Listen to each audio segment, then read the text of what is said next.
Today, Open Source Security is talking to Jan Pleskac, the CEO and co-founder of Tropic Square.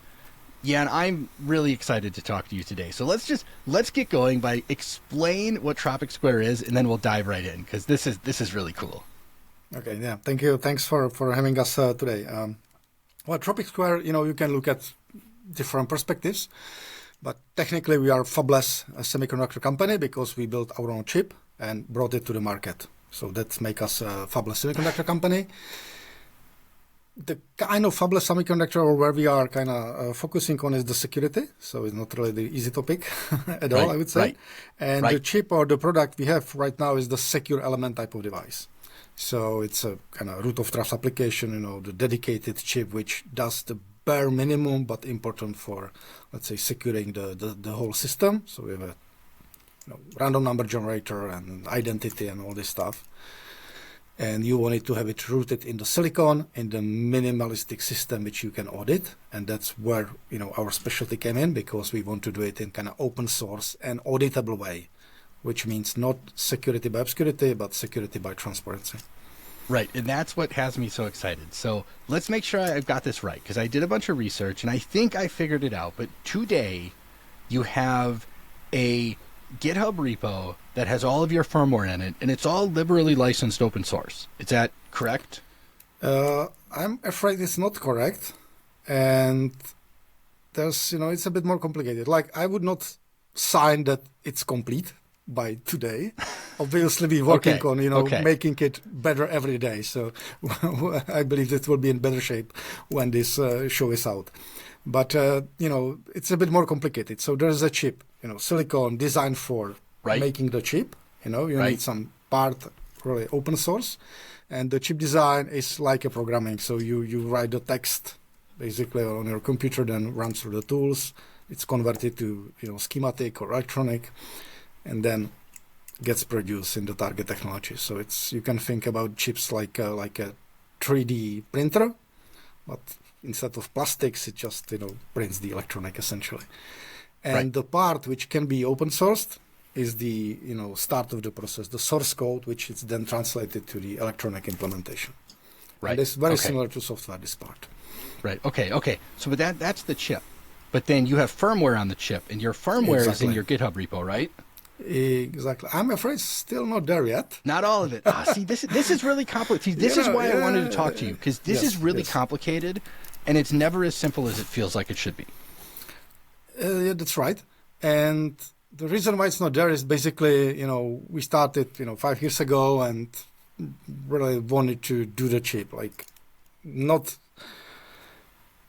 like if you want to move fast, you go alone. If you want to do long, you go with company. And we decided to move fast at this point. So we did a development in isolation because it was obvious back in the day, back in 2020, when we started that we can't utilize the full open source tool chains and using even open source technology was not there for the chip. So we knew that using the commercial technology, there will be a closed source big part or significant part of the chip will be based on the third-party IP cores, just because we want to bring the products which moves the security further or provides the better solution to customers, not really insisting on building it as a fundamentally fully open source because it could be possible like academic project. No, it's really the motivation was let's make the chip secure chip which is better than what's available on the market, which is auditable, and to do that we have to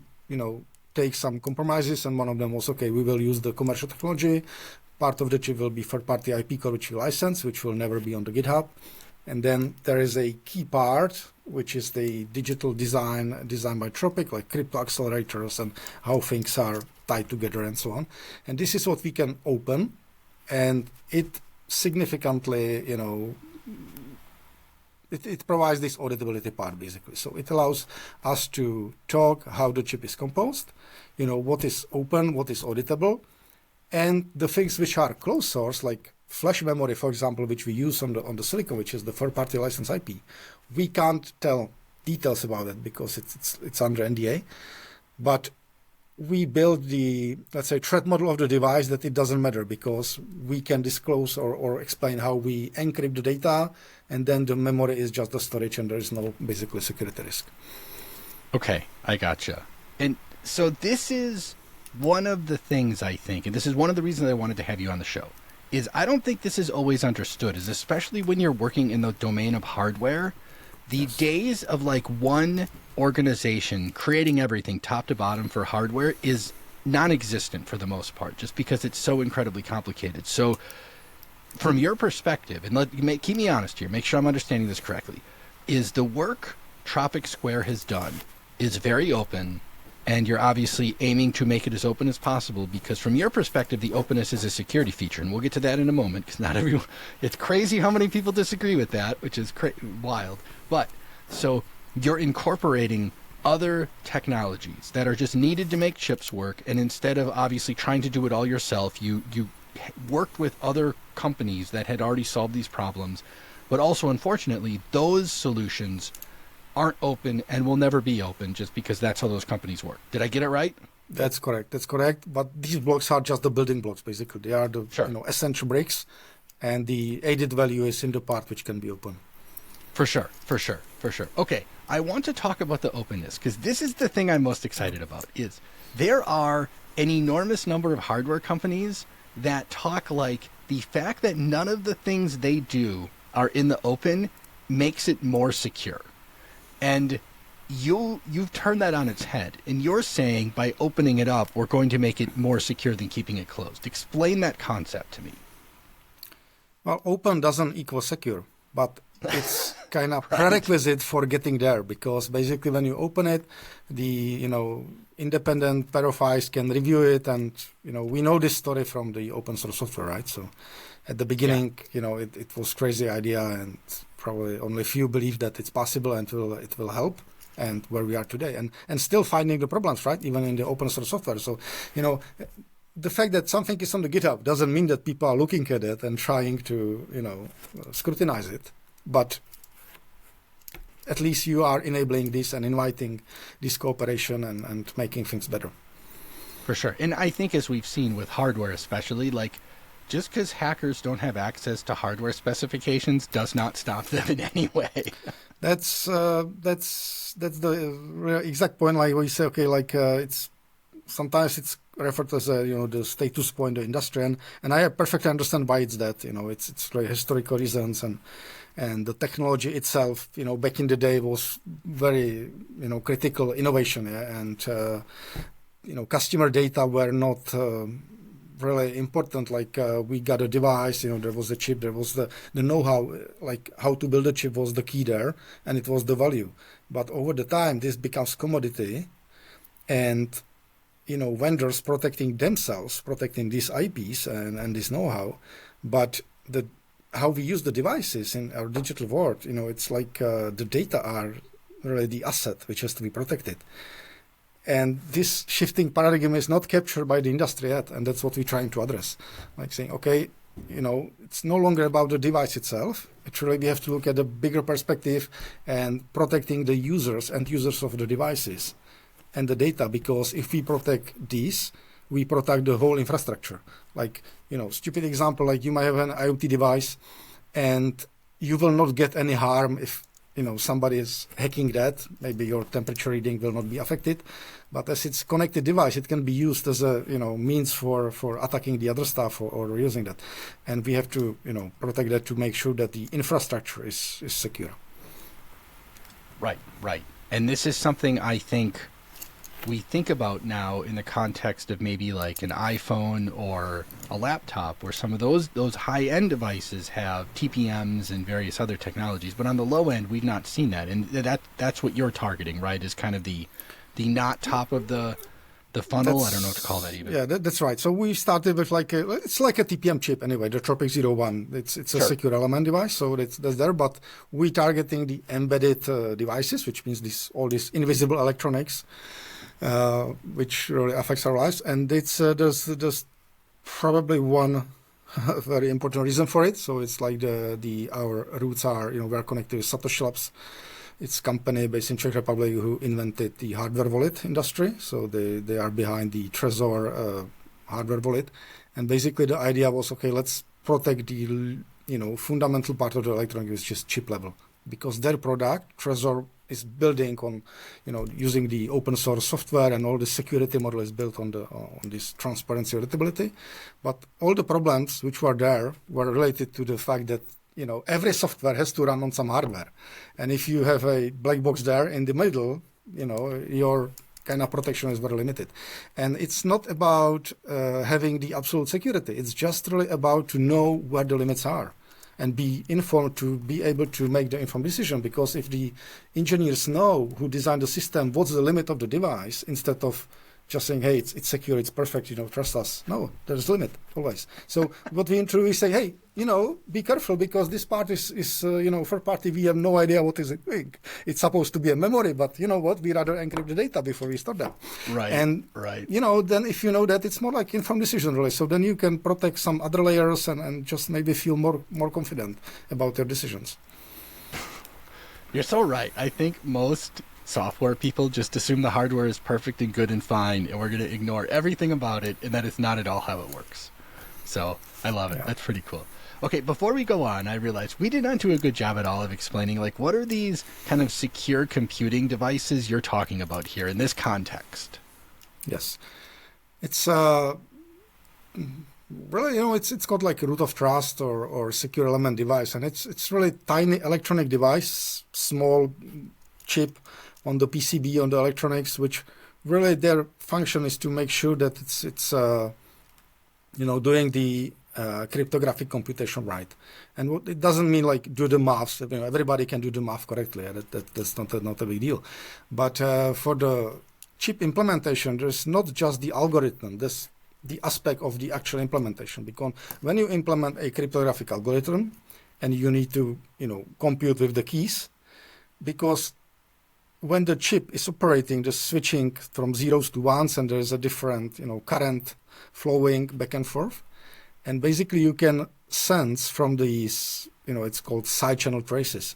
And it could be like electromagnetic emanation, or it could be a power trace difference, which you can basically sense by oscilloscope. And from the difference in this power consumption, you can sense which data are computed. And this is true for pretty much every chips, unless you do something special about that. And that's the reason why there are secure elements or dedicated chips, because with this chip, we don't only make sure that the math is done right, but we also make sure that there is no side channel leakage. There is no fault injection attacks. Like if somebody try to interrupt the computation, to inject the fault, these are the things which we take care of. And the reason why you have to take it in this dedicated environment or dedicated chips, because it's going to make problems. Like it's, the design is just bigger, because instead of computing, A multiple by B in one go, you do in separate shares. So it means there's a bigger area on the chip, and it takes more time. So you always with the security go against the practicality or the usability or the cost of the implementation. And it's better or one of approaches is to, okay, let's separate the minimalistic environment, and then you can better control what's in there. And that's what we essentially doing with the chip. Yes. And I need to ask, because we're going to go kind of nerdy here, but I'm like we'll say armchair hardware hacker type person, right? I love doing shenanigans with hardware. And in your description for your chip, it's the Tropic Go 1, right? You call it. You have a spec here that you say it has voltage glitch detection. How on earth are you dealing with voltage glitches? Because from when I love watching hardware hacker people on YouTube and stuff, and glitching the voltage is the almost 100% go-to way to hack most of these security chips. And so I've never heard of anyone defeating it. I'm curious how it works. I wouldn't say on the security chips. I would say on the regular chips. Because, if you don't have a glitch detector, you're probably not secure, because it's exactly, the first approach, because it's working perfectly. So, yeah. Okay, so this is special hardware that detects voltage glitches that normal chips just don't have. because what I said before, like cost, and the other incentives which you are trying to do. So basically it means like extra area, extra stuff on the chip, extra IP, and so on. So that's why you don't care about on the high performance or general purpose chips. But on, and that's this fair is because, exactly, yeah. Okay. And right, because I'm watching people hacking quite often consumer grade IoT gear, which is clearly not spending the money on security chips. Okay. That's cool. That's really cool. Okay. The question I've been waiting to ask you, and I even sent this in the email when we first got in touch. So you're talking about having like auditable chips, right? Where you've got open design, open hardware. Like that's the goal, right? Where everything's going to be open. Anyone's going to be able to look at it. But the question inevitably is going to come up that if you take an open design, you send it to a chip fab somewhere else, how do you make sure the thing you get back from the chip fab is actually the thing you sent them, right? Because like that's the espionage we always hear about in like the whole, embedded space is like, oh, they're adding stuff to the chips in the factories and we can't detect it and things like that.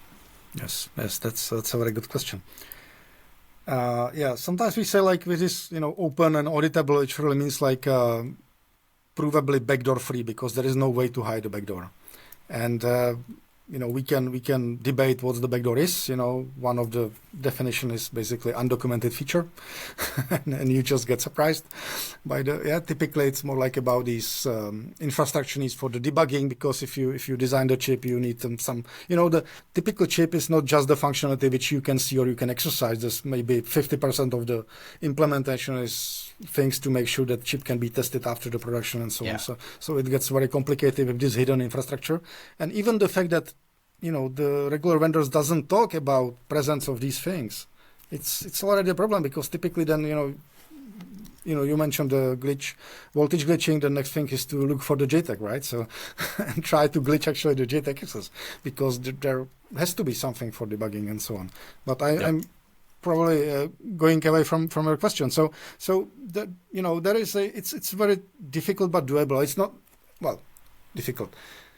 You do it like the very advanced attacks are done by basically removing the layer by layer on the chip, doing the imaging, and then you can compare with the reference design basically.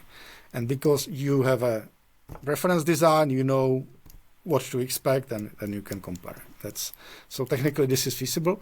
Definitely it's not something what is typically part of the design process, but perfectly doable. There are companies who do the software and the processing of the chip for exactly this purpose. It's used for espionage maybe, or looking at these IP infringements or these type of applications. Like somebody wants to know, okay, what if somebody else or some other chip is using my solution? So the technique is there. It can be used, but it's typically not used by checking this, because this is not a typical threat model, or maybe people just assume, okay, I'm using all these certified fabrics and ISO processes and everything is super secret, so they just probably trust. I would say there are the other problems to be solved. So at some point you just, delegator says, okay, yes, I trust the fab, I send the data, they got me the chip and so on. But with these things, there's one of the category which might really not be possible to detect. And to be honest, I think it's fair to mention, like there are the papers about the changing of the materials at the implementation. So what I was talking about before is something that you can spot it. There is a structure which should not be there. Some really modification of the chip or some piggyback design. Yes. Then there might be the attacks which really change the behavior without changing the structure. For example, the signal should go to level 1 at some input, but it does not in the end. But these are very advanced, and I think there are let's say, before, put me the other way, like if we get with the security to the point that this will be the only problem, then I think we are good. so it's not really the topic for today's, right? Or at least not for the Tropic Square.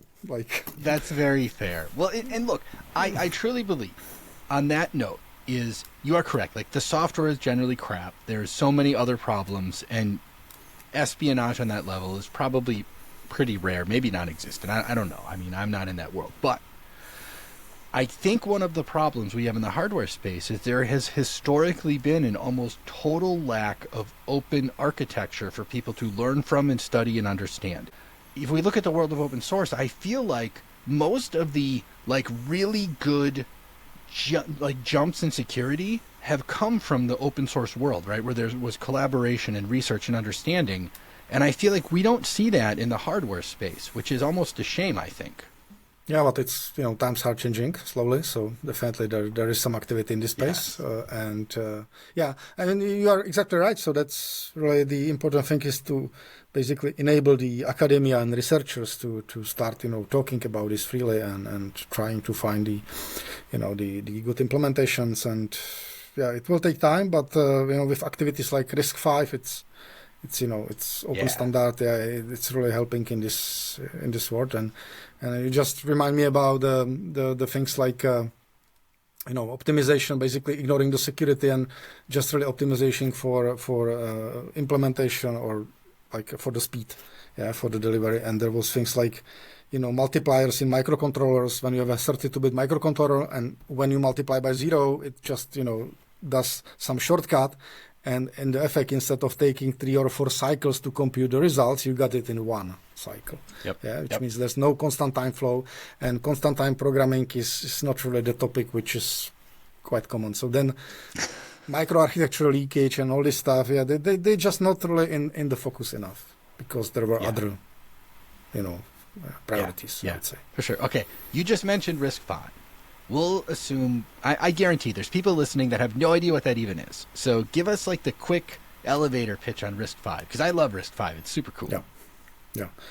Okay, so I think we didn't say at the beginning, like the open source doesn't mean free, like a free beer, but it's like a freedom, right? So that's important, because open, RISC-V is, and hopefully I'll get it right, get it correct, but it's open standard microcontroller specification, essentially. And that means that the people get together and said, okay, maybe we should consolidate our effort in this space and design the microcontroller which will have a binary compatible code. So basically we can have a portable software and agree on the typical features, and maybe do the things easily, or in the defined way, extensible, that more people can jump in, and basically allowing everybody to specializing on their differentiation or something what they need to, like might be the extra accelerator or something like that, and they don't need to design the whole microcontroller from scratch. And this is a big thing, because now you have basically, you don't need to bother, how do I design the microcontroller? You can really focus on your smaller part, and you just hook it or connect to this RISC-V core. But because it's an open standard instruction set architecture, then there naturally become also open source implementations, and there are the commercial implementations, and they coexist, one next to each other. And this, if nothing, it just lowers the barrier for entry, because it, the people are curious by nature, so it helps people to go to the field, and schools can start, working. And actually RISC-V started as a school type of educational microcontroller design at the Berkeley, University of Berkeley. So, that's all the validation points are already there, and just takes time to, introduce into the industry and become robust and so on. Yeah, and it's getting that. I have a RISC-V machine in my basement. Like, it is very cool, right? I didn't think that would be a thing a couple of years ago. All right, Jan, so we're coming to the end, and I really only have one more question for you, which is, so you're working on a secure chip, and what's next? What do you see as kind of the next thing in this space, right? What should we all be kind of paying attention to and watching out for? You can make crap up. It's fine. Like, I'm asking you to predict the future here, so... Well, it's somebody say like it's hard to do the prediction, especially if they are about the future. Yeah. But at the same time, it's like, if you want some future, you can design it, and that's what we are working on. So basically, we really still have a lot of work to be finished with the Tropic 01, but we hit the volume production and starting the interesting engagements with the first customers. Hopefully, first products will hit the market by end of this year. Oh, and nice. For us, there's a lot of work to be done to, on the go-to-market and getting the business validation or the traction. That's for sure. But there's interesting time for the security and I guess listeners know about or heard about these post-quantum threats and all this stuff. So we are pretty, busy with defining the next product, which should be something what is really the quantum-resistant solution. Nice. And there's certain timeline to when you have to do that. So there's dates like 2030 and 2035 is obsolete. So we will see whether it will shift or which direction.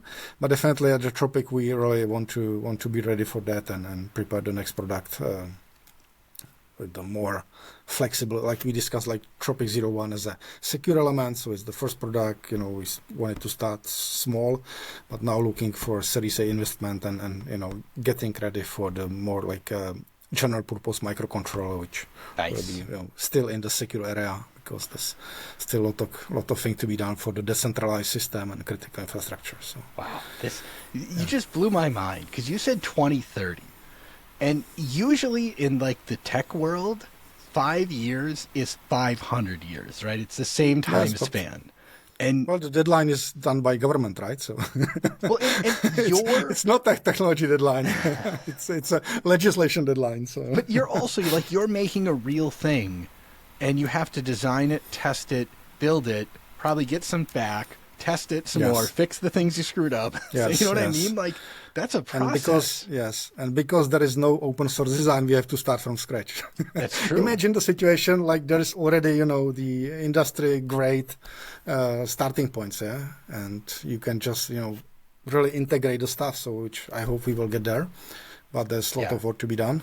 But I mean, the future is bright. I mean, it is. This is really cool stuff. And I mean, I'll even just say, as like an armchair, hardware type person, the fact that I can get a PCB made and in 2 weeks have it in my hand is unheard of. I mean, it's really funny. So I had some PCBs made. I've done a bunch of crazy stuff. And when I was a kid, we had to like etch the PCBs with a marker and then, soak it in acid and burn your fingers, and probably took years off my life from inhaling God knows what came out of that vat. And it's just, it's so cool. Like, we live in an amazing time right now, which is really fun. Yes. Okay, Jan, but to prevent me from going on and on about how great it is, I'll give you the floor. Like, let's bring us home. Like, tell us whatever you want us to know. Tell us what to look out for, what we can do. Like, anyone interested, contact it's up to you. Take the floor. Okay. So let me start. I think I did not answer your first question about this open source stuff and so on. So basically, I said it's not there yet, but something is already there on the GitHub, and that's really what we call libtropic, which is the SDK, and it's open source. Yes, there's a permissive license on it, and basically this is the piece of software which you need to integrate into your application, your microcontroller, to talk to Tropic chip over the SPI. We started with the development kit, so there is a Raspberry Pi, Shield, Arduino Shield, and Micro E, so some standard platform to really enable developers with their favorite platforms. And yes, this information can be found on the Tropic Square GitHub, and we also created a USB stick, which is really the demonstrator. It looks like a the hardware wallet or some authenticator device, but it's not meant to be a final product. It's really the demonstrator of the Tropic 01 capabilities. So there is a application which you can run from the Linux command line and use this serial communication. So it's not like a secure communication, but really demonstrating how the chip can behave. And we do this to really enable customers. So we got a chip, in February this year. So it's only a few months now, and been very busy with the customer support. We have to learn a lot of stuff there. We started as a chip design company, so we've been learning how to ship the box with the dev kit. So it sounds simple for somebody who's in that from whole their life, but for us it was a pretty interesting exercise. So yes, I definitely would love to, if people can reach out if they're interested. We're very supported. Very interesting to actually hear their use cases and understand what type of problems they are trying to solve, because we really believe in this cooperation in open discussion. And already with the initial customers, we got a lot of ideas how to improve the firmware which is running on the chip, and making the chip useful, because we've been thinking on some sort of minimalistic way just to demonstrate the hardware features, but then you can design some, application logic to combine those multiple commands together and so on, and it brings a value to the end application which we have no idea about. So there's the point where the discussion is very necessary, and the openness again helps very well. So so far we've been at the shows in Europe. Hopefully we will do the US this year as well. And yes, it's a lot of interesting stuff. So looking forward to hear from your listeners and hopefully our future customers, what we can focus on. Awesome. This has been a ton of fun, Jan. I want to thank you so much. Like, this kind of topic is right up my alley, and the fact that you're doing it in the open is just like, it's so good. I love it. Yes. Yeah. Thank you very much. I mean, it's a very, I'm just, the face for the company, but there's the whole team, and they really, been working hard on that, and it's a bit pity that we didn't start really the designing in the open. It would be super cool, on top of it. But it is what it is, and we just we just have to move on. This is great. I mean, and look, you can come back when you've got your next thing that's fully open, right? Yes, exactly.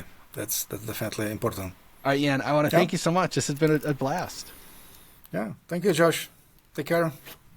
Bye-bye. All right.